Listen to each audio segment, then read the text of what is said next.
Yan mga katek, okay na po rin. Ang problema po nito, ako nabibili. Yan. Yan, ganyan na po siya. Yun.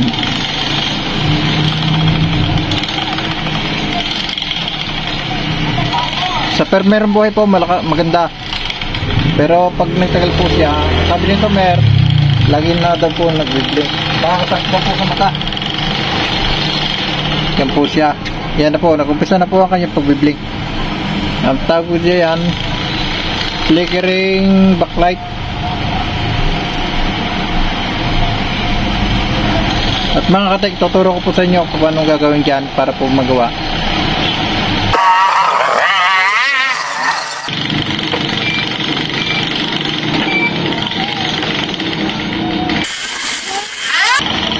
Yan po ang bubuhay nyo. Ating sagata. Ipa-plug natin para po mabuhay uli.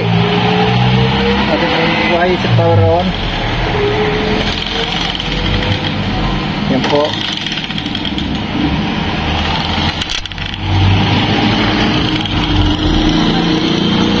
Yan po, may power na siya.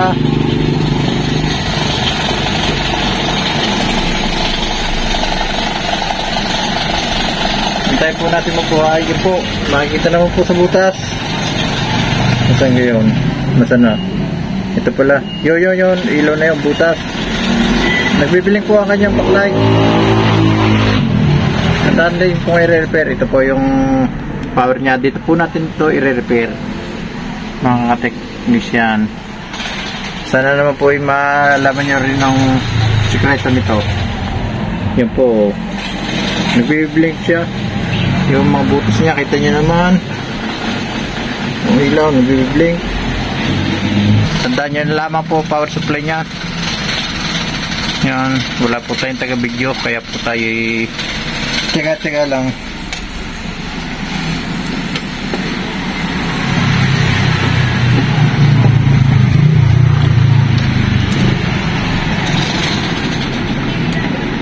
Matutuklasan niyo po ang sakit ng TCL nito kung bakit ganun nagbibibling. Kung mga katek, ito po ang tatanggalin natin.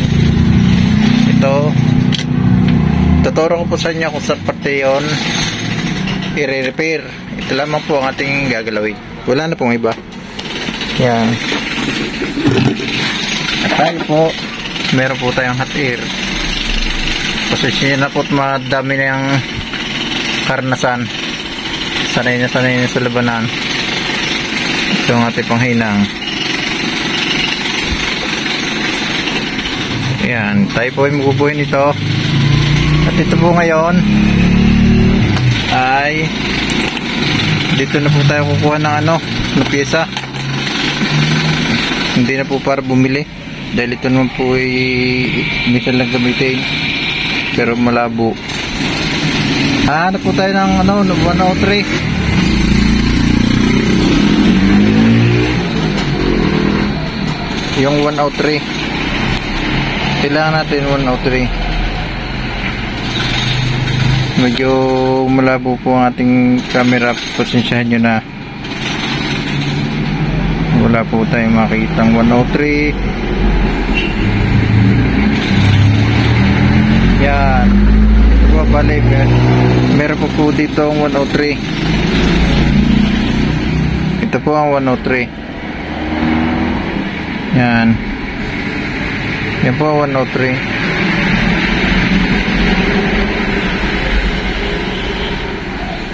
Po yan. Ito 103. Yan.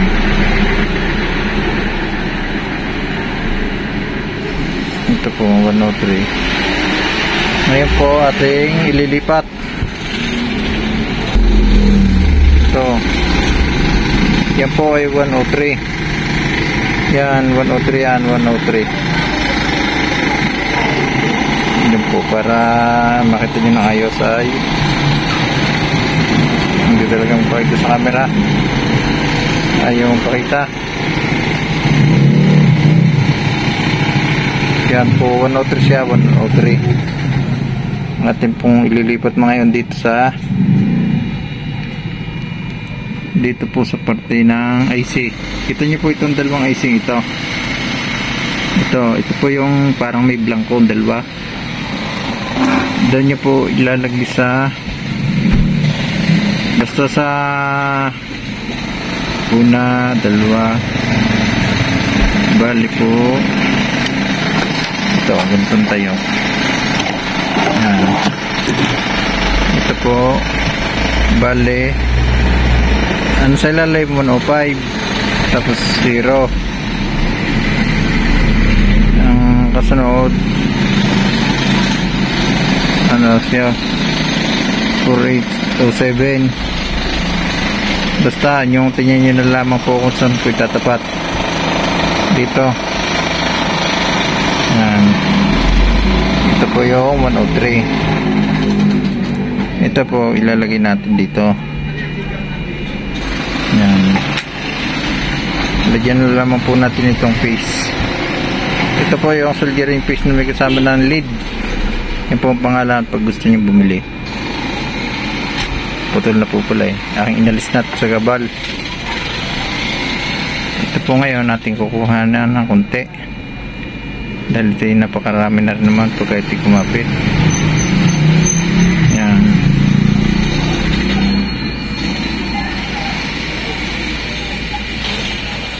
Itatapat na natin para pag nainitan diretso ng kapit. Ito natin hot air. Hot air natin. Layo natin ito.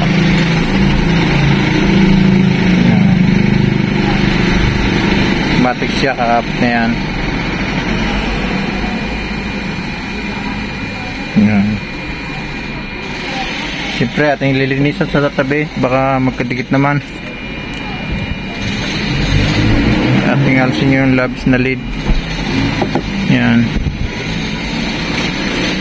Yan, ganyan po. Okay na po yan. Tandaan niyo po kung saan ko kinabit. Yan po ang IC. Dalawa po siya magkatabi. Bali ito nasa katabi-tabihan na. Ito po yung padalwa. Yan po ang pagkakalagay. Atin po iti-testing na. Tsaga-tsagaan lang kahit isang kamay naghahawak. Basta kita nyo po na kung paano ko ginawa.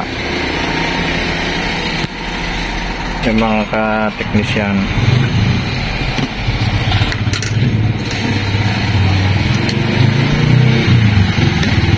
Ito na po at ating isasabit na. Lalagyan po muna natin yung tornilyo.